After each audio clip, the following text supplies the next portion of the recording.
Well, driving intelligence community, I must be in the season of service engine soon lights because I've got another one. This is the third in about 5-6 weeks.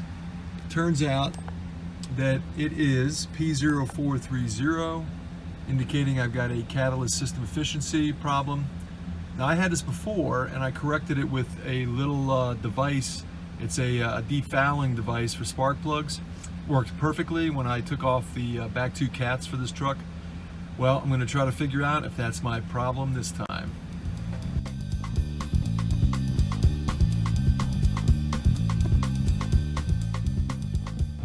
As I mentioned in the intro, I had this problem before, and I put that little extension there, which is a spark plug defouler, on this oxygen sensor when I had pulled the two rear catalytic converters off this vehicle because one of them blew out and was vibrating.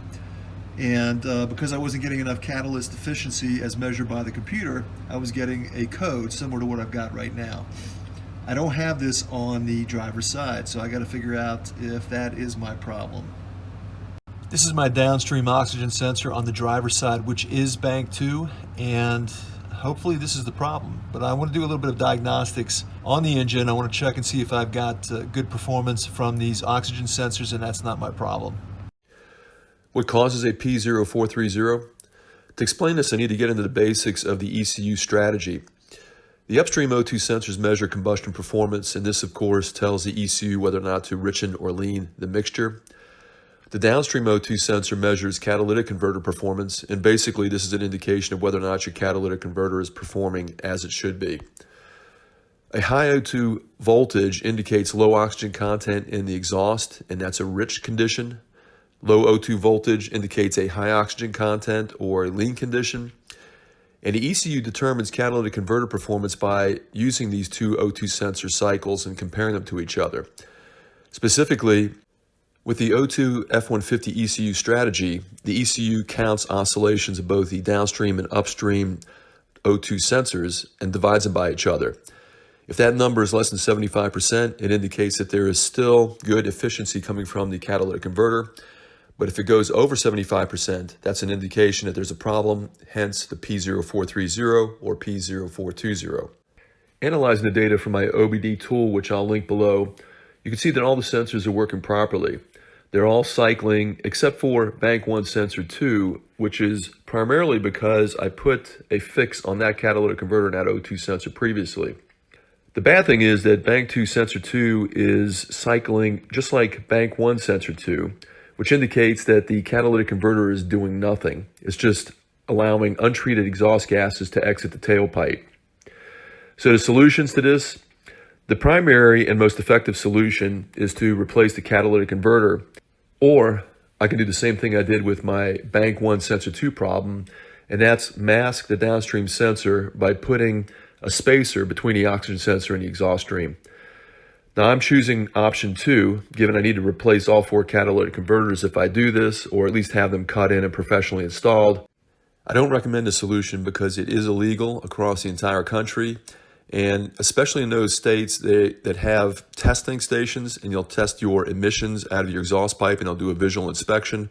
They're going to see that your exhaust is putting out pollutants that don't align with your OBD2 system, and they may see the spacers that give them an indication that you're defeating the system.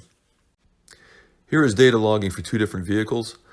The one on the left is showing waveforms on the downstream sensors that are mimicking the upstream sensors, and that indicates that all the catalytic converters are not performing as they should. The data logging on the right is from my Harley-Davidson F150 with 32,000 miles on it. You can see that the waveforms for the downstream sensors are heating up and then smoothing out, and they're staying above 0.45 volts, which indicates that they're storing oxygen and converting all the pollutants to non-harmful exhaust gases. This is a device I bought for about $11, $12, I don't recall. It shields the oxygen sensor. You screw this into the exhaust and then the oxygen sensor screws in here. The tip or the bulb of the oxygen sensor is shielded, and it slows down the signal of the exhaust going through the exhaust pipe.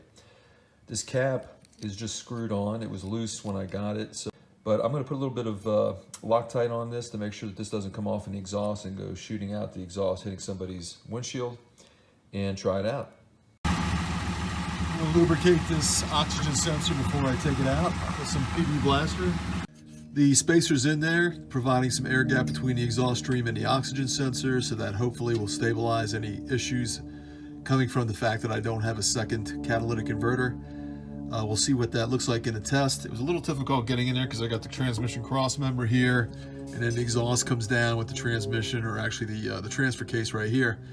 So it was difficult getting this out, but I was able to do it, and I'm hopeful that this does stabilize those oxygen readings in the exhaust stream. To confirm if this solution fixed it, I ran the data logging once again.